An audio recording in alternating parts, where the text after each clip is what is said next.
Nessa sétima aula da nossa speedrun, eu vou falar um pouco sobre modelos atômicos. Logo na primeira aula, eu disse que os átomos são coisas muito pequenas. Então, como que pode os cientistas terem descoberto tantas e tantas coisas sobre os átomos sem nunca ter visto um no microscópio ou algo do tipo? E a verdade é que eles fizeram isso na base dos experimentos. Ou seja, a partir de testes, eles foram chegando em conclusões. Só que isso não aconteceu do dia para a noite. Vários cientistas contribuíram e quebraram a cabeça até a gente chegar naquele modelo que eu apresentei na primeira aula, com prótons, nêutrons e elétrons. Quando o professor de química vai explicar isso para a gente, ele começa falando lá dos gregos, e que o conceito de átomo é uma ideia que vem lá de trás. É claro que os gregos não tinham praticamente nenhuma tecnologia para conseguir estudar os átomos. Então a visão deles sobre os átomos era praticamente um palpite. Alguns filósofos acreditavam na ideia dos quatro elementos: fogo, terra, ar e água. Eles diziam que tudo era formado por esses quatro elementos. Então, por exemplo, a madeira era uma mistura de terra com água, sei lá. Só que claramente isso não era verdade. Como eu disse, era puramente um palpite. Eles também tinham a ideia de qualidades, ou seja, frio, úmido, quente, seco, que são até coisas que existem, mas não tem nada a ver com elementos, átomos. E por séculos, a ideia de átomo ficou enterrada, simplesmente porque a gente não tinha a tecnologia necessária para conseguir estudar os átomos. O primeiro modelo importante que a gente estuda na escola é o modelo de John Dalton. O Dalton acreditava que os átomos eram como se fossem bolinhas, esféricas, maciças e indestrutíveis. E além disso, ele percebeu que essas bolinhas se ligavam e formavam moléculas.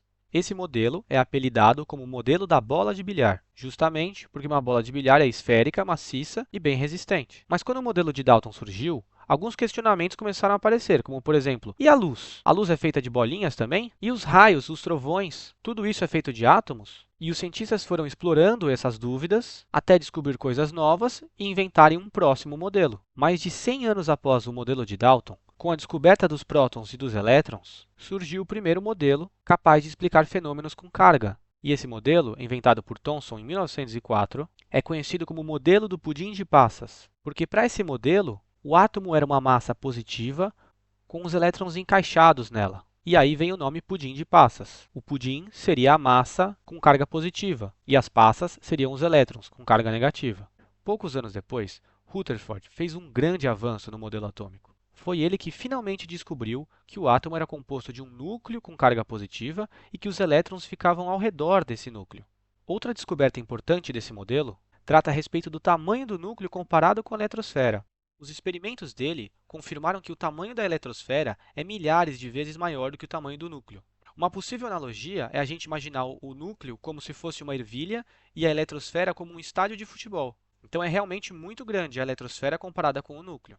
E em 1913, Niels Bohr, que inclusive era aluno do Rutherford, incrementou o modelo do seu professor, adicionando à eletrosfera a questão das camadas, ou seja, foi o Bohr que descobriu as camadas de elétrons. E outra coisa muito importante que ele descobriu foi a de que quando um elétron recebe energia, ele acaba saltando para camadas mais externas. E ao perder essa energia, ele acaba retornando às camadas originais e liberando um fóton. E o que é um fóton? É como se fosse uma unidade mínima de luz, ou seja, o Bohr acabou descobrindo como os átomos são capazes de liberar luz, e isso foi muito importante.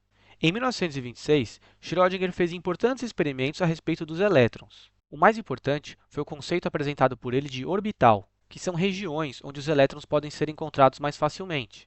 Pois apesar de todos esses avanços, a gente ainda não conseguia encontrar um elétron no microscópio.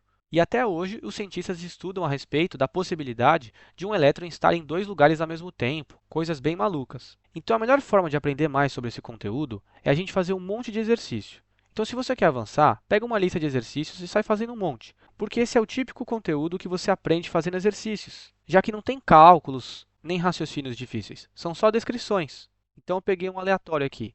Considere as afirmativas. O átomo é maciço e indivisível. Esse conceito está no modelo de quem? Do Dalton. E depois, o átomo é um grande vazio com um núcleo muito pequeno, denso e positivo no centro. Essa afirmação foi descoberta pelo Rutherford, então, letra C. E esse exercício não tem nada de novo. Pode parecer que é fácil, mas se você procurar uma lista na internet, você vai ver que tem coisas que eu não falei aqui. Mas o que eu disse nessa aula já é o suficiente para você conseguir acertar 90% dos exercícios dessa matéria, certo? Então, eu vou terminar essa aula e na próxima eu continuo.